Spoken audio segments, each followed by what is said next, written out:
Muy buenas noches, mis amados, mis amadas, hermanos, hermanas. Qué privilegio poder estar nuevamente con todos ustedes luego de una ausencia de 2 semanas. Así que el Señor nos da una nueva oportunidad. Enhorabuena para poder comunicar la verdad de la Torá. Seguir aprendiendo, mis amados, de esta maravillosa verdad que es la Torá en nuestras vidas y poder nosotros ser edificados como ese sacerdocio Kadosh que el Señor ha preparado y ha determinado que seamos.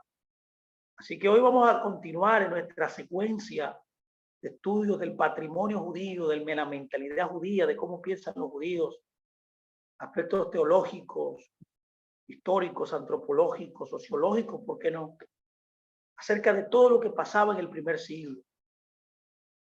¿Por qué es importante esto? Porque podemos nosotros ser impactados en nuestra vida en el siglo XXI en el cual nos encontramos, poder ser mejores personas, mejores creyentes y poder comprender a cabalidad, mis amados, mis amadas, del primer siglo, todo lo que legó, el legado, el patrimonio que se nos dio en nuestras manos para poder seguir llevándolo adelante. Hoy un tema maravilloso que le hemos denominado conflicto teológico y persecución. Así que yo quiero iniciar inmediatamente leyendo lo que dice el libro de los Hechos, capítulo 5, versículo 40. Note bien lo que dice.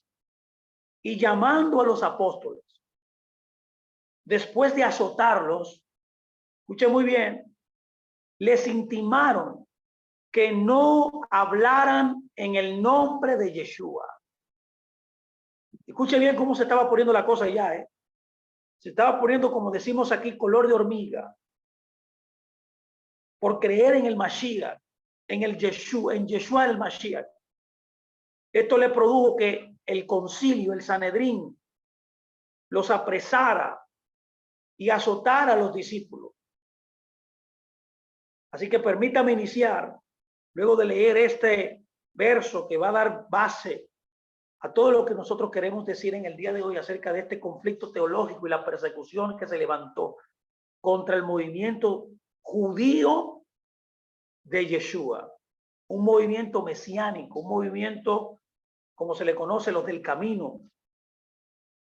Técnicamente se llamaban los nezaritas, como hablamos la sección pasada. Así que note bien que el concilio de Jerusalén, que discutimos en la charla pasada, así que le invito a que vaya y busque esta charla y la escuche. Este concilio de Jerusalén se está registrado en el libro de los Hechos, capítulo 15. Fue un evento alpino. Su decisión tendría profundas implicaciones para el movimiento naciente de restauración de Yeshua y la sinagoga en los próximos años. Al llamar a este concilio, dígase el concilio de Jerusalén, la asamblea del Mesías tomó una posición clara sobre el tema de la circuncisión gentil. Eso lo vimos la clase pasada en Hechos 15, en el verso 15, capítulo 15, perdón, verso 5 y verso 28 al 29. Este rito, un rito muy antiguo entre los ritos del pacto, no sería un requisito previo para unirse a la comunidad mesiánica, aún incipiente, por así decirlo, nueva, que se había expandido rápidamente hacia el mundo gentil. Es por esa razón que la imagen de este mover que podemos dibujar en esta coyuntura de mediados del siglo es compuesta. Es un poco complicada, pero vamos a tratar de traer una claridad con palabras llanas, palabras sencillas para que usted la entienda. Este tiempo comprendió esencialmente de 3 grupos principales. Un segmento estaba formado por los tradicionalistas del partido de la circuncisión. Eran creyentes judíos conservadores, muy probablemente de la secta de los fariseos, y estaban estrechamente relacionados con la adoración en el templo. Y también estaban muy estrechamente relacionados también con la ley judía. Y como se indicó anteriormente, La secta Bionita probablemente representó los restos de este movimiento, un grupo que no desapareció hasta el siglo IV. Un segundo grupo, mis amados, distinguible en este tiempo fue el partido helenístico del pensamiento, de un pensamiento libre. Podemos llamarle como libres pensadores, un término moderno para que me entiendan. Los helenistas, este grupo tenía un pie plantado en el territorio del judaísmo, pero el otro más firmemente establecido en el suelo griego. Esto hizo que este grupo se inclinara hacia el oeste, se inclinara a lo que conocemos como el occidente. Un tercer grupo se mantuvo en una posición intermedia, o podemos llamarle también como la corriente principal de mainstream. Este grupo reflejaba el pensamiento del concilio y presumiblemente también la mayoría del movimiento de Yeshua en Jerusalén también conservaba este pensamiento. Algunas de sus voces principales fueron Santiago, Pedro y Pablo también, que fue denominado perdón, el apóstol a los gentiles, y Pablo y Pedro el apóstol a los judíos. A través de la guía del Espíritu Santo, este grupo, un grupo que podemos llamar que fue un grupo muy influyente, buscó estar abierto a los gentiles y, sin embargo, sensitivo también a los judíos. El bosquejo que acabamos de ver, este cuadro maravilloso, nos recuerda que este grupo, este movimiento,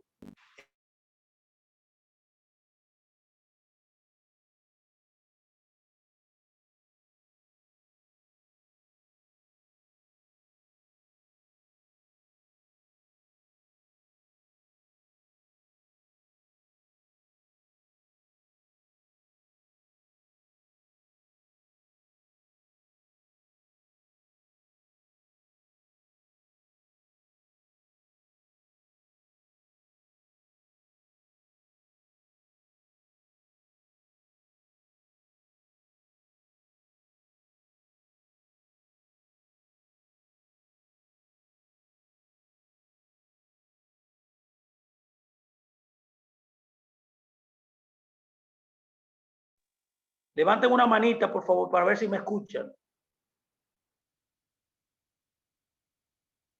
Excelente, me escuchan. Hubo un inconveniente, se suspendió en un minuto, pero ya vamos a continuar donde nos quedamos. Bueno, decía que el cuadro anterior nos recuerda este movimiento en esta etapa, aún estaba en parte influenciada totalmente por la comunidad judía. En otras palabras, el movimiento de Jesús era parte de la comunidad judía de ese momento. Y aunque su crecimiento fue cada vez más pluralista debido a la gran afluencia de gentiles y la necesidad de que los creyentes se adaptaran a la nueva obra que Dios estaba realizando en su medio. Sin embargo, varios factores contribuyeron a la unicidad del cuerpo a pesar de su creciente diversidad. Tanto los judíos como los gentiles en la iglesia, en el movimiento de Yeshua, tenían en común los escritos sagrados de Israel, las escrituras que llamamos de las escrituras hebreas, las escrituras del Antiguo Testamento, ya sea en griego o en hebreo. Además, todos en la iglesia, todos en el movimiento, creían en el Mesías Yeshua. Todos ellos tenían sus enseñanzas centrales y proclamaban el mismo mensaje, por así decirlo, la misma proclamación con respecto a su muerte y resurrección. Además de esto, aquellos en el movimiento tenían una experiencia común y una vida en el Espíritu Santo, es decir, le pareció bien al Espíritu Santo y a nosotros, como dice Hechos 15, 28, todo lo que estaban recibiendo y estaban ejecutando en ese momento. Pero este mover no permanecería permanentemente dentro de la cuna judía.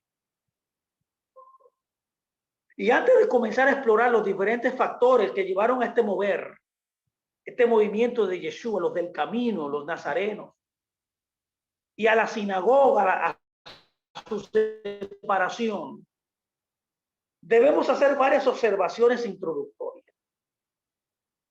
Y lo primero que tengo que decir es, y quizás la más importante, es que estamos tratando con un proceso que tuvo lugar durante al menos un siglo. Este cisma, este rompimiento de lo que conocemos como el movimiento de Yeshua, que en el primer siglo era parte del judaísmo y luego la separación de la sinagoga, fue un proceso histórico que duró por lo menos 100 años. Y aunque nuestra discusión, que estaremos examinando en los próximos capítulos también, destacará ciertos eventos y condiciones que contribuyeron directamente a la división, la naturaleza gradual de esta separación, en lugar de un momento preciso de excepción, será crucial para su entendimiento y comprensión. Esto es lo primero.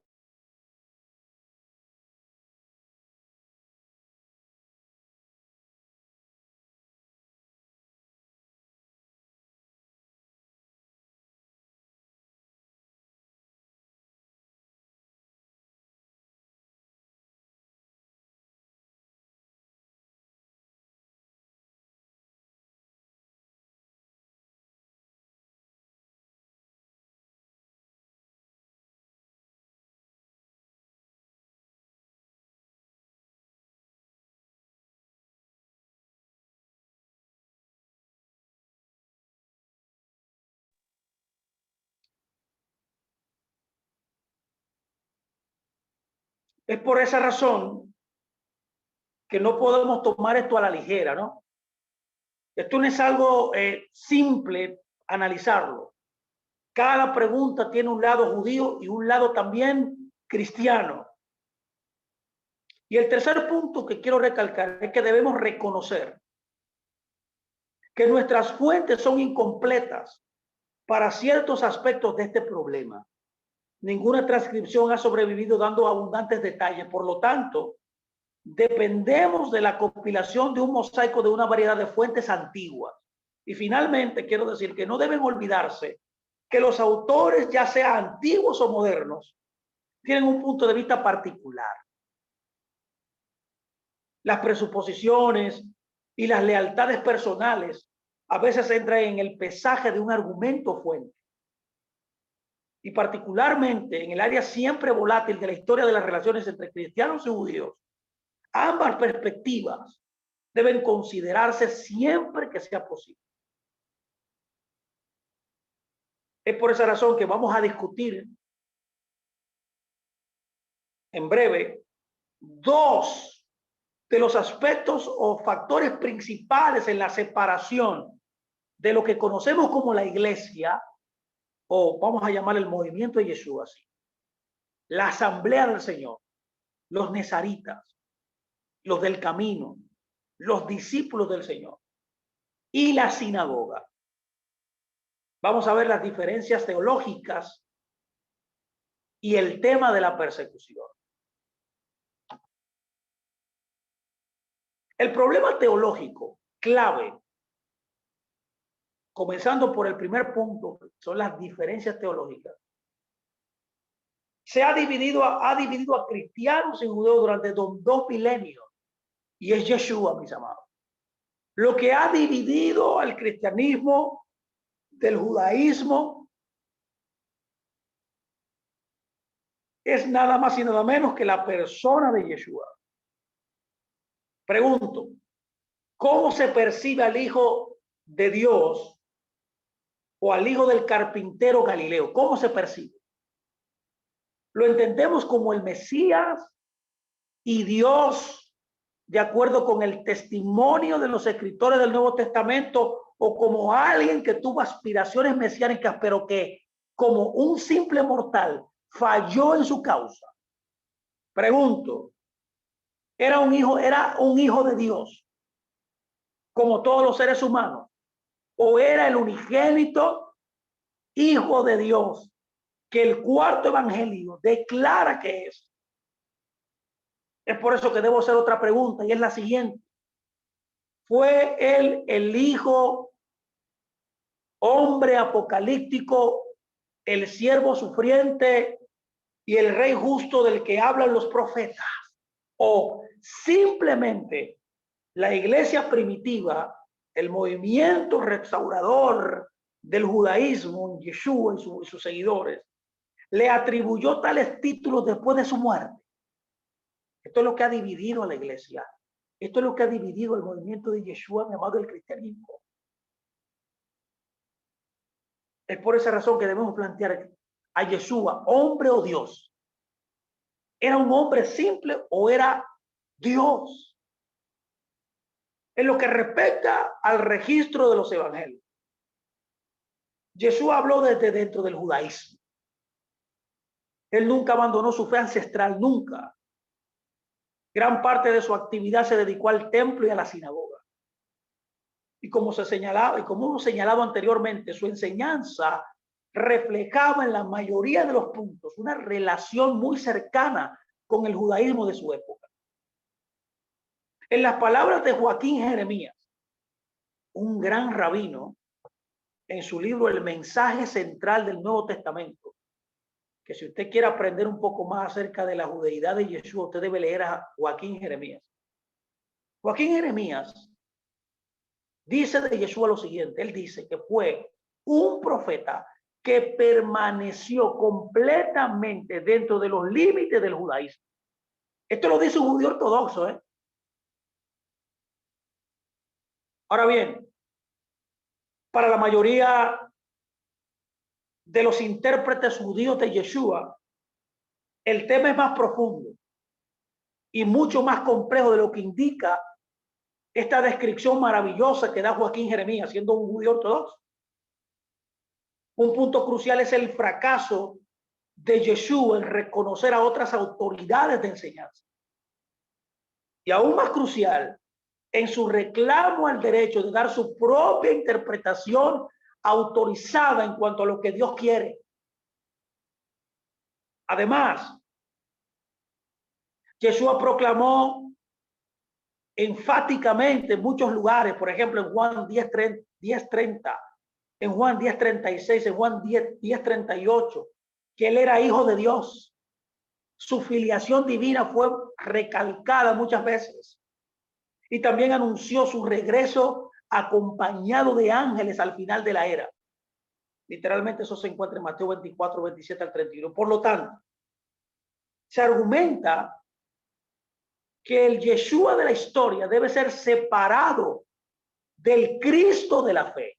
Y eso lo dice un gran pensador, por ejemplo, Geza Germes, argumenta de este tema en su libro llamado Jesús y el mundo del judaísmo. Yo creo que usted lee ese libro también, les recomiendo ese libro. Todos ustedes deben leer también a este gran Hasid, este gran sabio llamado Geza Germes. Los seguidores judíos de Yeshua, sin embargo, contrario a los eruditos judíos, a la mayoría de ellos, lo vieron como Dios y como hombre a la vez. Los testigos oculares de Yeshua vieron sus milagros, incluso sus oponentes, mis amados, admitieron que él los efectuó, inclusive sus adversarios. Y eso testificó de su deidad. Desde la perspectiva del Nuevo Testamento, se presenta a un Yeshua como el que vendría, ese profeta prometido desde el Antiguo Testamento, uno de los cuales se escribieron los profetas. Y en consecuencia, por ejemplo, un gran pensador llamado Longernecker, en su libro Pablo, el apóstol de la libertad, escuche bien, ha observado lo siguiente. Mire qué observó él. Él dice, la tensión principal del judaísmo que domina todo el Antiguo Testamento y el pensamiento judío es la promesa y el cumplimiento. Esto fue lo que los primeros creyentes encontraron resuelto en la persona del Mesías. Fin de la cita de Longernecker. Wow, esto es una palabra tremenda. La promesa y el cumplimiento. Y ellos entendieron, los discípulos del Mesías, que en Yeshua, en Mashiach, se concretizaba todas las promesas del Antiguo Testamento. En resumen, Jesús mismo se convierte en una Torah nueva y viva para sus discípulos. En otras palabras, se convierte en el centro mismo del pensamiento y la vida de la iglesia primitiva. Era un movimiento, como hemos llamado, reformador dentro del mismo judaísmo. Ahora bien, los dos testamentos exhiben una fuerte continuidad. Es por esa razón que tenemos que tener una reinterpretación radical de los símbolos judíos. Cuando Yeshua viene, debemos nosotros ahora reinterpretar todos esos símbolos de una manera distinta. Que aunque los dos testamentos, como dije, exhiben una fuerte continuidad, también presentan una discontinuidad dentro de su interior. Muchas instituciones y temas del Antiguo Testamento se reinterpretan radicalmente en el Nuevo Testamento. A menudo de manera que, a pesar de la prefiguración, que la mayoría de los tiempos del Nuevo Testamento no pudieron discernir, además, la encarnación de la Torá en Yeshua creó una gran tensión. Yeshua subordinó muchos de los símbolos centrales del judaísmo a sí mismo. Y los escritores del Nuevo Testamento continuaron esa subordinación. Por lo tanto, Yeshua se convirtió ahora en el templo. También se convirtió en el sacrificio expiatorio, como Juan lo llamó, el Cordero de Dios que quita el pecado del mundo. En la Pascua, el matzá, pan sin levadura, que representaba su cuerpo. Del mismo modo, el Cordero sacrificado en Pesach, que simbolizó la muerte sacrificial de Yeshua. Además, también Yeshua se declaró a sí mismo como el Señor del Shabbat, ¿se acuerda? Él también distinguió lo ritualmente limpio de lo impuro. En resumen, en el cristianismo judío del primer siglo, el movimiento de Yeshua, el Shabbat, el templo, la Torá, los sacrificios son reinterpretados ahora desde un punto de vista mesiánico por aquel que es mayor que todos ellos. El efecto general fue que la comunidad judía del primer siglo consideraba en gran medida estas enseñanzas extrañas y antirritualistas. Ellos la interpretaron como una amenaza rampante a las creencias religiosas establecidas del día. Es por esa razón que podemos ver la misión inusual de Yeshua. La asociación de Yeshua con los segmentos cuestionables de la sociedad también trajo graves conflictos. La atención que prestó a las mujeres fue inusual teniendo en cuenta su posición relativamente baja durante su tiempo. Además, él interactuó con los recaudadores de impuestos, gente que era muy mal vista en ese momento. Una de las clases sociales más odiadas en el primer siglo. También trató con los leprosos, que fueron rechazados por todo el mundo. Yeshua fue criticado por ser, como dice Mateo 11:19, glotón y borracho. Los llamaron amigos de los recaudadores de impuestos y de los pecadores. Oye bien, ¿cómo le llamaban? Además, tuvo contacto con la raza despreciada y mezclada de los samaritanos y rompió con el pensamiento tradicional de su día al acercarse a los gentiles,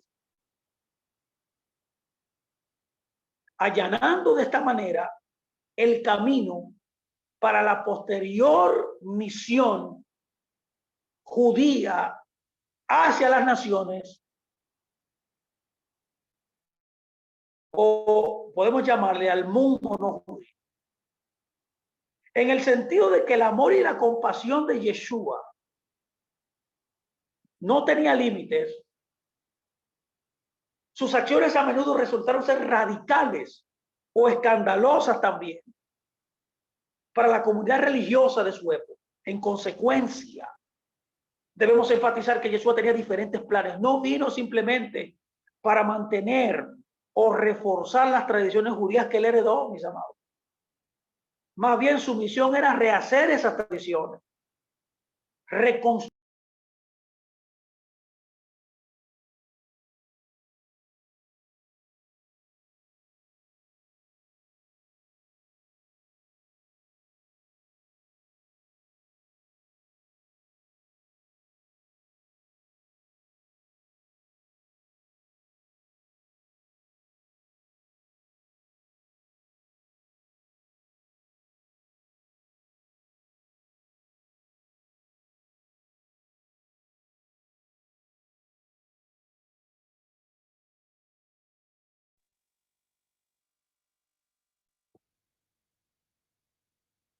Discúlpeme nuevamente, estoy teniendo problemas con el internet, qué cosa. Se me va y vuelve, pero bueno, vamos a seguir, vamos a ver cómo terminamos esta charla.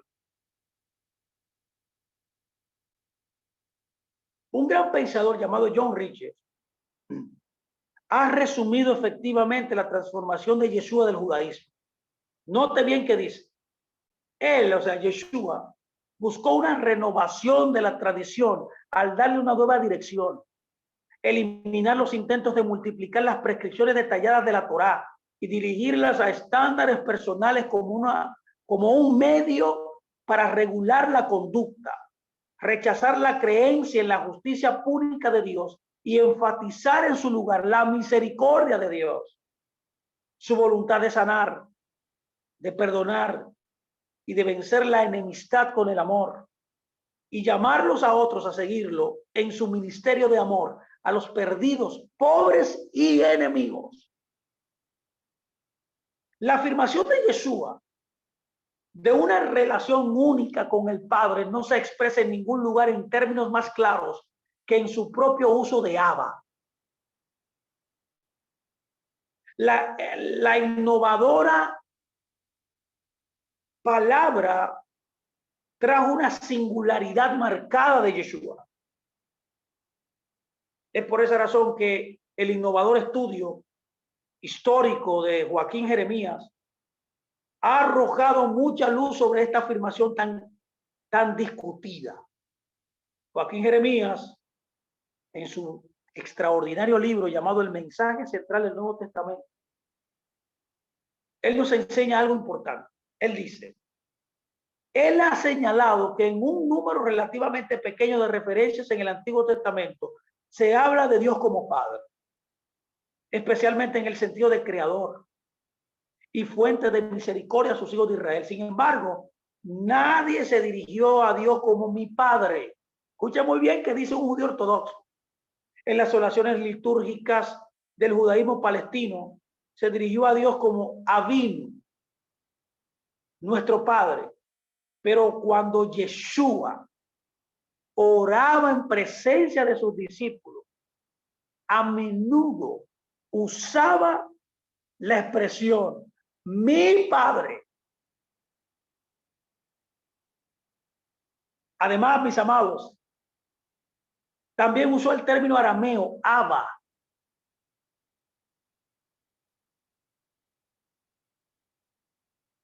Y esta palabra es muy interesante, mis amados estudiantes.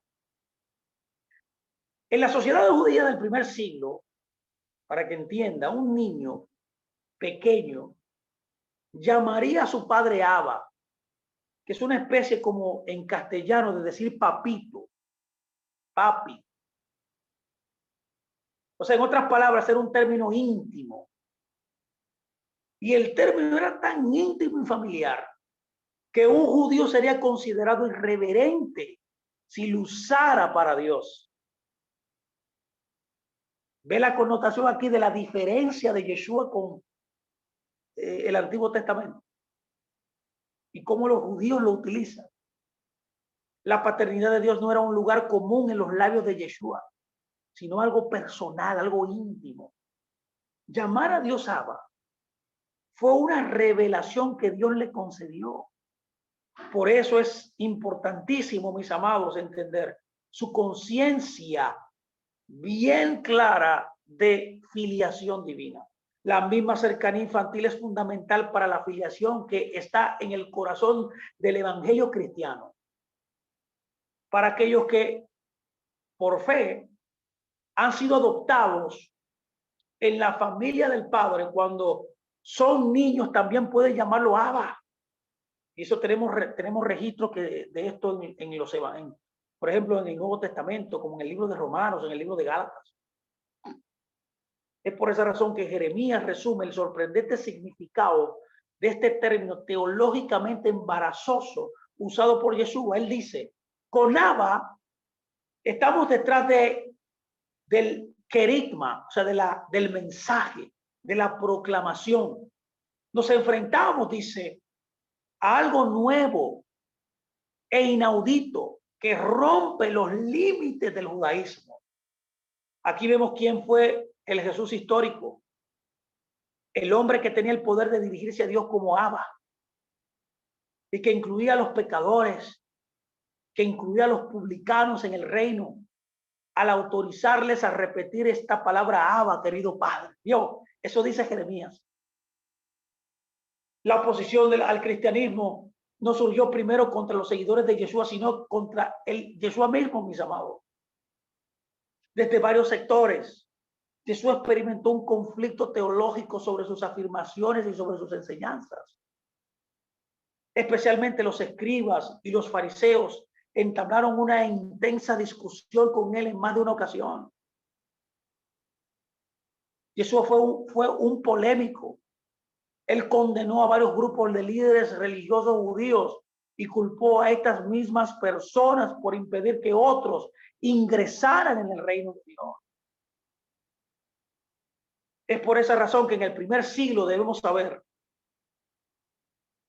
que el pensamiento judío, la expectativa mesiánica se centró principalmente en un redentor davídico dotado de las cualidades de la destreza de los soldados.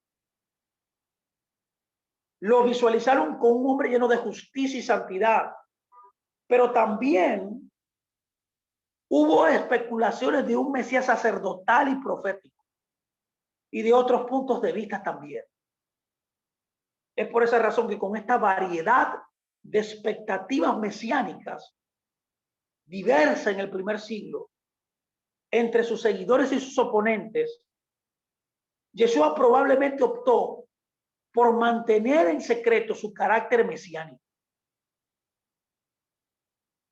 Y a esta visión, la mayoría de los estudiosos están de acuerdo en que Yeshua nunca, escuche bien, nunca afirmó directamente que él era el Mesías para evitar una resolución o una crisis que pudiera impedirle completar su misión final. En varias ocasiones, después de realizar un milagro, Yeshua instruyó a toda su audiencia que no le dijeran a nadie lo que había hecho. Del mismo modo, después de la confesión de Pedro, ¿se acuerda? Yeshua advirtió a sus discípulos que no le dijeran a nadie que él era el Mesías. Yeshua tenía un ministerio único que cumplir y su propio marco de tiempo para lograrlo. Y por esa razón él no quería que eso fuera trunchado. El llamado de Yeshua fue uno de compromiso, fue uno de obediencia radical y una nueva forma de vida. El suyo no era un llamado a unirse a un movimiento, al movimiento celote, por ejemplo, un movimiento clandestino para derrocar al gobierno romano. No era un gobierno político. Su reino no era un reino de este mundo. Su reino no estaba pavimentado en gloria, como el del rey conquistador que tenía la mayoría o como parte de las visiones que había en el primer siglo. Más bien, su misión era como de un siervo sufriente. Su camino fue uno de humildad, un camino de mansedumbre que condujo a una cruz. Para algunos, representaba expectativas frustradas, como para Judas. Para otros, una curiosa tragedia de la historia. Para otros, representaba la amenaza por el establishment, por el establecimiento, por la corriente central, ya fuera religiosa o política. O sea, Yeshua era una amenaza para estas personas. Sin embargo, una pequeña banda comprometida de hombres y mujeres judíos, la mayoría desconocidos y rotundamente oscuros, creía en las enseñanzas y los milagros de Yeshua de Nazaret, de Yeshua de Galilea, y más tarde lo siguieron a su crucifixión y entierro en Jerusalén, y se convirtieron convencidos de que su tumba estaba vacía porque se les apareció antes de que él ascendiera. Estos eran los que estaban preparados para morir por él, si era necesario, para dar testimonio a la realidad de las cosas que habían visto con sus propios ojos. En otras palabras, estas personas creyeron en la resurrección de Yeshua. Es por esa razón, mis amados, que la creencia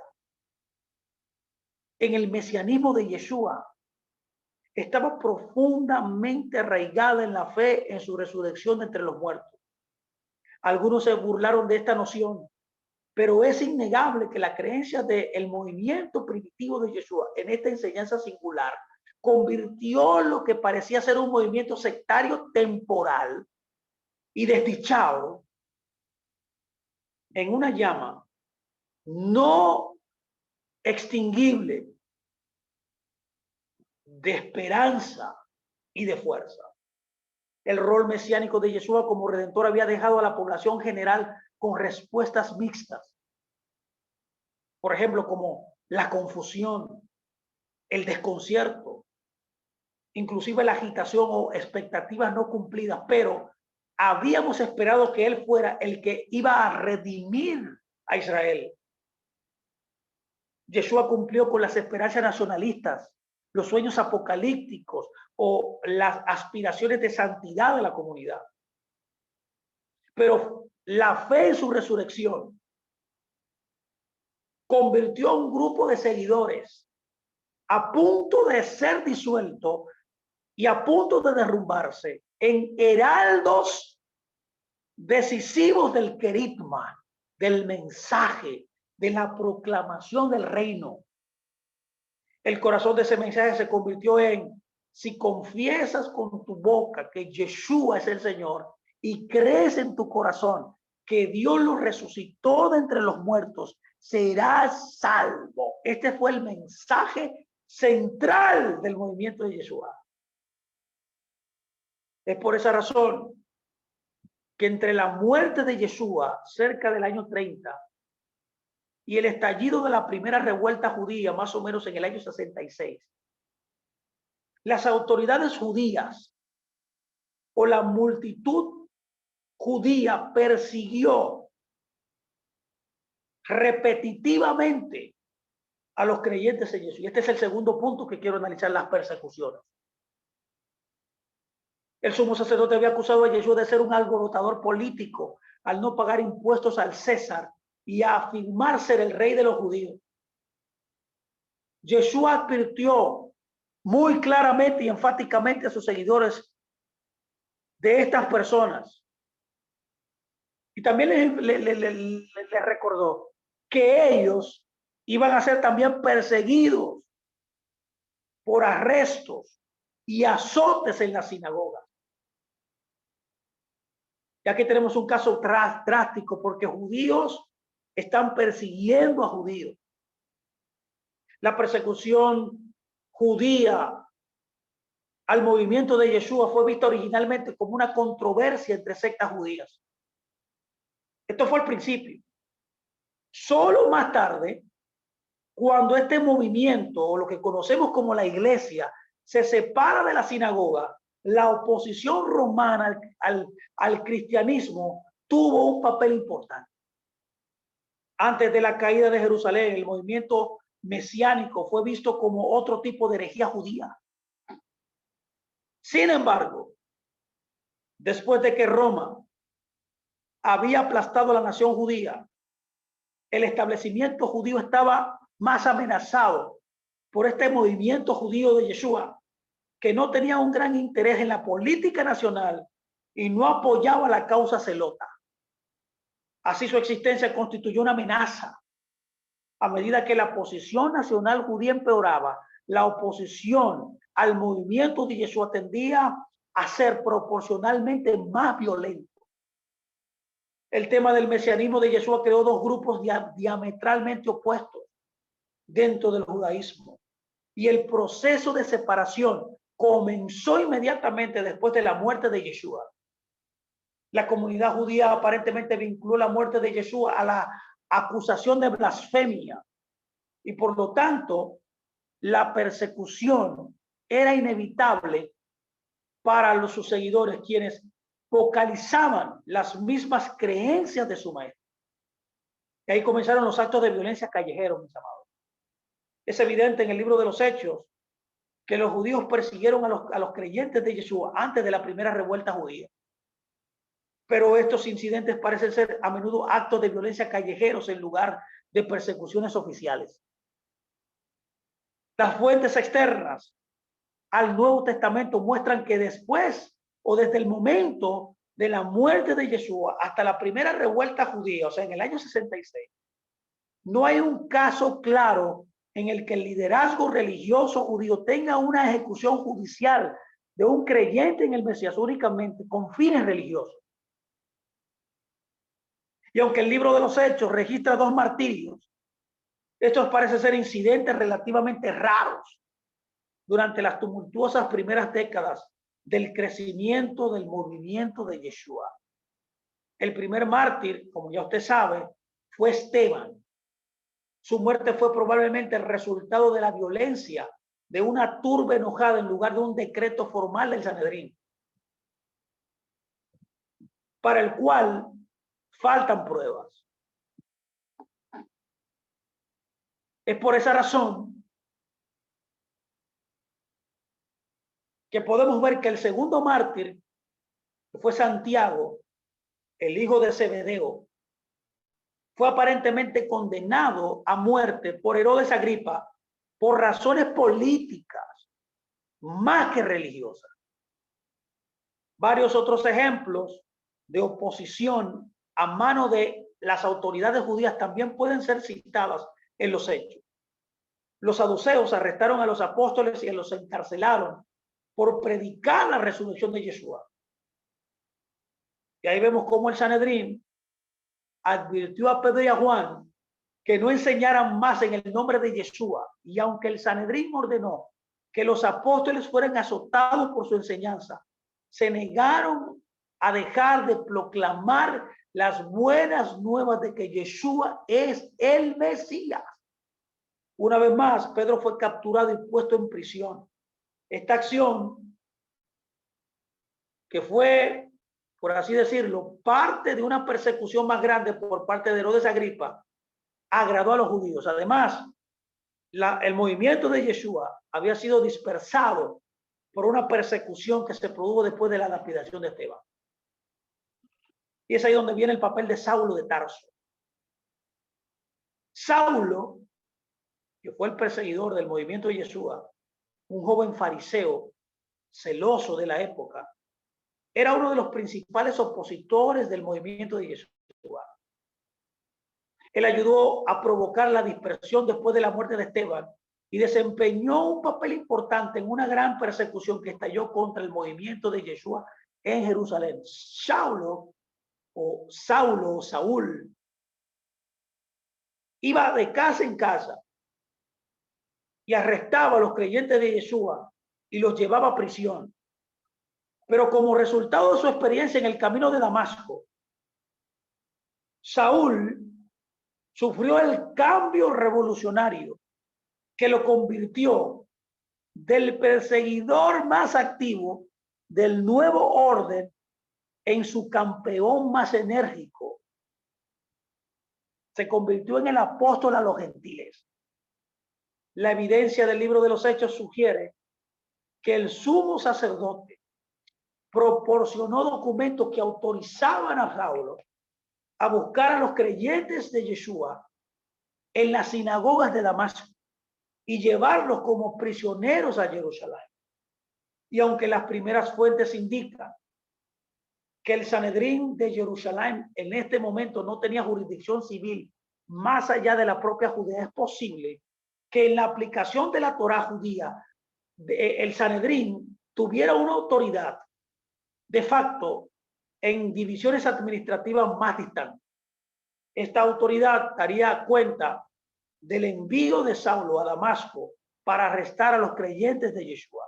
Sin embargo, es probable que el polvorín político creado por la oposición romana en la tierra normalmente hubiera impulsado al Sanedrín a ejercer cierta moderación y discreción en la aplicación de su autoridad. Este perseguidor, que se convierte luego en un perseguido, encuentra una gran oposición considerable de los judíos durante sus viajes misioneros. Este que era el perseguidor se convirtió ahora en parte central del movimiento. Por ejemplo, los judíos de Tesalónica incitaron una revuelta que expulsó a Pablo de esa ciudad. En Corinto, los judíos llevaron a Pablo ante el tribunal ante Gallo, acusado de que había violado la Torá. Más tarde, en el templo de Jerusalén, Pablo fue capturado y arrojado a manos de una multitud enojada que lo golpeó y lo arrestaron formalmente. No mucho después de este incidente, 40 hombres judíos conspiraron para matarlo. Esta amenaza llevó finalmente a sus juicios ante Félix y ante Festo también, y fue encarcelado en Roma. Cómo el perseguidor se convirtió en el perseguido. En 2 Corintios, la carta más autobiográfica de Pablo, afirma que en 5 ocasiones, escuchen muy bien, recibió de los judíos 39 latigazos. No se nos da otra explicación, nada más se nos dice esto. La Mishnah permite la administración de una flagelación, 39 franjas por violar un mandamiento mosaico negativo, no unido con la ejecución de uno positivo. Eso trata en el Tratado Makot 3.4. Pero, por lo que sabemos de los escritos de Pablo, él no tuvo un desprecio fragante por la ley mosaica. Más bien él la guardó, más bien él la cuidó. Por lo tanto, el castigo corporal puede haber sido entregado a Pablo por otras razones, no por la razón que la ley decía. Él fue instigado o fue llamado como un alborotador y un cabecilla del movimiento de Yeshua. Y esto lo pudo haber convertido en el objetivo de los responsables de mantener el orden público. Por lo tanto, puede haber sido azotado, y estos azotes implicaban una forma de persecución religiosa dirigida especialmente contra el movimiento de Yeshua. Es por esa razón. Permítame ahora hacer un resumen de lo que he hablado. La división entre la iglesia y la sinagoga fue un fenómeno gradual que involucró varios factores importantes. En este capítulo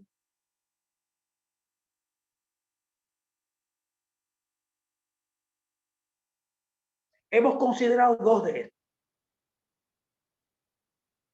El primer problema fue de las diferencias teológicas, muchas de las cuales, como dije, se centraron en Yeshua. Los desacuerdos sobre la divinidad de Yeshua también tomaron un papel importante. Su reinterpretación de los símbolos judíos ancestrales también. Su misión inusual a los sospechosos de la comunidad religiosa judía, su afirmación enfática de ser el hijo unigénito del Padre, provocó también persecución, división. Y también sus expectativas, mesiánicas populares y la creencia, mis amados, de sus seguidores que se habían levantado de entre los muertos. Todo esto, mis amados, resultó ser escandaloso, resultó ser controvertido y también resultó ser muy inquietante para el judaísmo del segundo templo. Y lo segundo, permítame ya ir cerrando esta charla, una cuña adicional fue impulsada entre ambas comunidades debido a un brote de persecución dentro de la que conocemos como la iglesia primitiva. El movimiento de Jesús es una amenaza para el establecimiento judío. Este desarrollo dio lugar a actos de violencia callejeros, a arrestos, a encarcelamiento.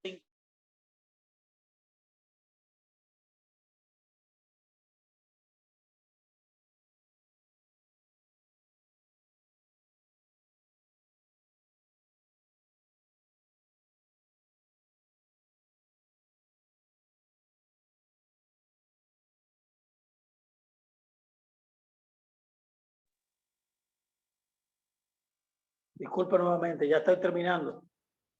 Decía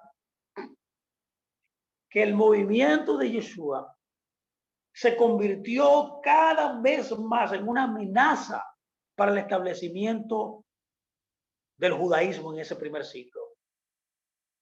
Esto desarrolló unas persecuciones, violencia, arrestos, encarcelamiento, inclusive martirio, como en el caso de Esteban. Y durante este tiempo, Saulo de Tarso estuvo entre los perseguidores, que luego de una revelación drástica de Yeshua en el camino de Damasco, él mismo, que era un perseguidor, se convirtió en uno de los perseguidos también. Es por esa razón que en los próximos temas consideremos los otros factores que trajeron el cisma y la división. Y esto traerá una gran luz y una mayor luz a todo lo que estamos hablando, lo que hemos hablado en esta charla de hoy. Así que yo espero que este tiempo le haya bendecido, le haya ayudado a entender aún más el primer siglo y todo lo que estaba sucediendo en ese momento, que trajo la separación dentro de lo que conocemos como la iglesia y el movimiento de Jesús. Así que me despido. Gracias a todos por estar con nosotros. Shalom, shalom, mis amados.